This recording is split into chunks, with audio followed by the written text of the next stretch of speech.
What's going on, guys? If you've heard of an emergency savings account and emergency savings and you know it's important but you're still not convinced, I want to tell you a story of what happened to me in college and how I got hit with like $2,500 in medical bills that came out of nowhere. And this really convinced me why you need to have an emergency savings kind of built up just in case. If you're new to the channel, hit the subscribe button right now. It takes 2 seconds. 1, 2, 3, boom.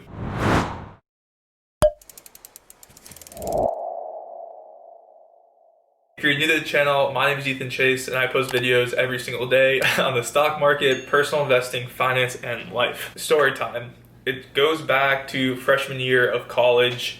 It was second semester, so spring semester, and I got like super sick. And everyone's been sick before, but like this was atrocious. This was 2 weeks straight of living hell pretty much. No, it wasn't that bad, but it was pretty bad. It was the worst sore throat I've ever had in my life. I had a fever, I had a cough, pretty much everything, like just a really bad kind of cold sickness.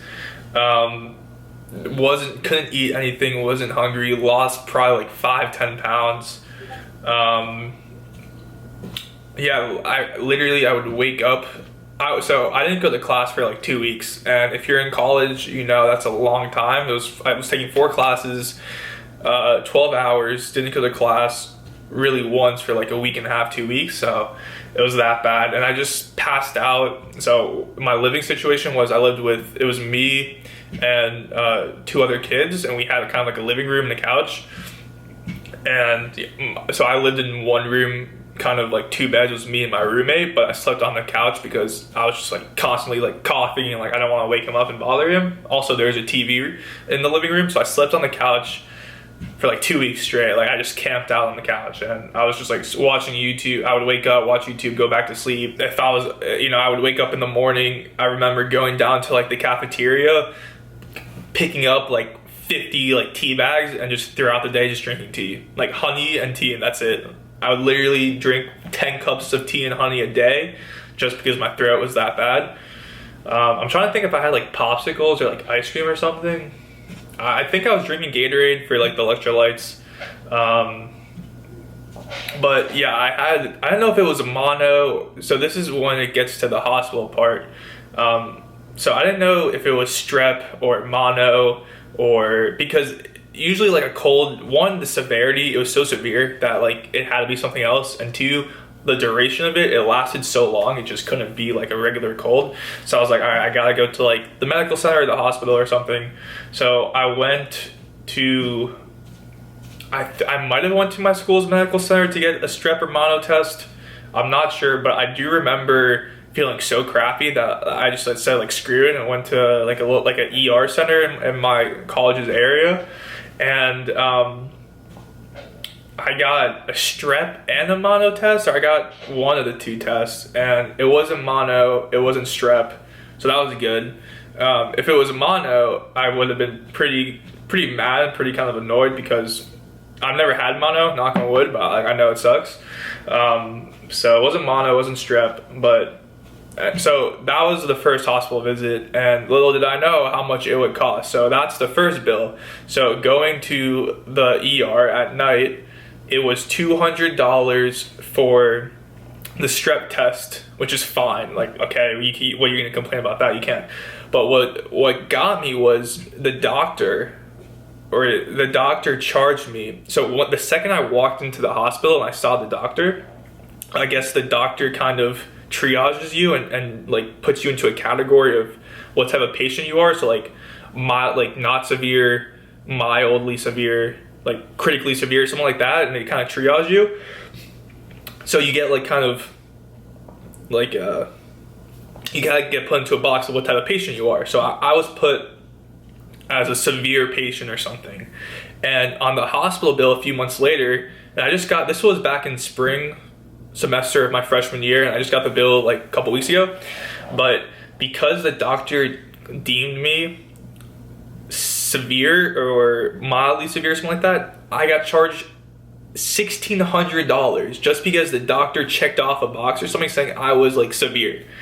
So the actual strep test was $200, and me being deemed severe was $1,600. And if you think about it, if all I'm getting done is a strep test, I can't be deemed a severe patient. So I don't know what happened, but literally being deemed severe was $1,600.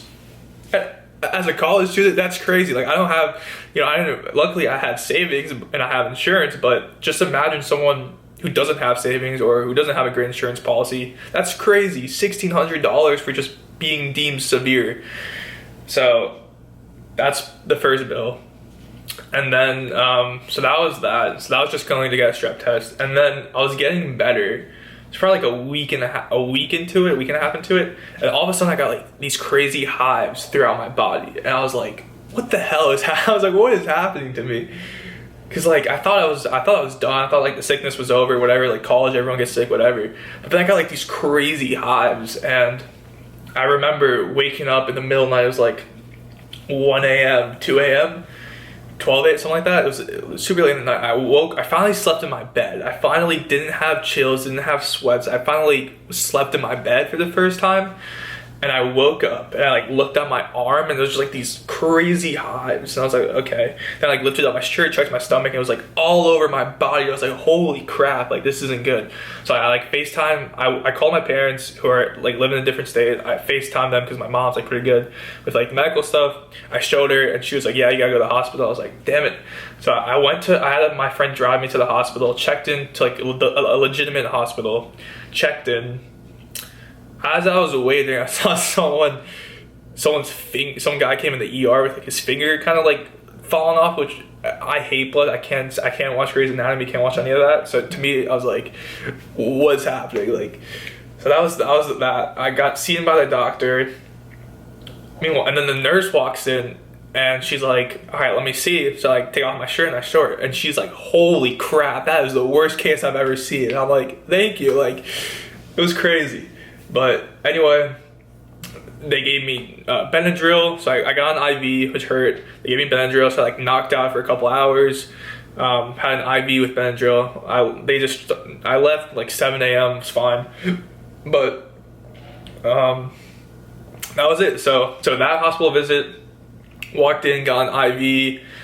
Maybe they tested me for mono, I don't know, but essentially I just got an IV for Benadryl, cleaned up my hives. Left the hospital a couple hours later, like 7 a.m.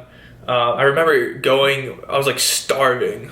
I was like all messed up. Like that, I was so messed up from like 2 weeks of like hell pretty much. So I was like, I'm starving. And then I remembered the only thing that was open by my dorm was Chick-fil-A. So I went like at 7 a.m. right when they opened, got like a chicken sandwich or a chicken biscuit. It was delicious. But yeah, so that was that. And then the bill for that was, I think like a couple $100, like $800, I think. And again, this is nothing you can control. Like, there's no way I could prevent myself from getting sick, right? Like, and there's no way to know or to negotiate pretty much how much a hospital charges you, right? There's like a complete lack of transparency. You don't know what the basis of the charges is. It's not like you could ask a hospital, say, hey, I need this. They give you a quote, and then you go to another hospital and try to negotiate. Like, it doesn't work like that. So essentially, the total charges was like a couple grand. Luckily, my parents had me on their insurance policy, so insurance covered a lot of it. But I still had to come out of pocket a couple $100. I know I paid $480-$500 out of my debit account, my checkings account, to a hospital. So the lesson I learned was you never know what's going to happen. And obviously you could read having a savings account is good, having savings for emergencies is good, but until you actually experience when you need it, you understand why it's so important. And you can read different metrics on how much you should have saved up, and it's going to vary from your situation and your kind of where you are economically and where you are in your stage of life and how what risks are in your life. But it's always good to have money saved up. And I hopefully, my story that I shared with you kind of convinces you to keep away some money that's easily accessible, so you always have it just in case, either if it's for you or for a family member or for a friend. It's always important to have. But that was my crazy story of my college sickness for the first semester. But that's it. If you liked the video, leave a like, comment down below if you had a similar experience and what happened with you. But if you enjoyed this and you enjoyed my story, or you enjoyed the vibe of the channel, hit the subscribe button. I'm on the road to financial independence, financial freedom. So every subscription truly is another step in my journey to achieving that. I do this all for free, and all I ask in return is for you to hit the subscribe button. So if you enjoyed, do that. But with that said, I will see you later.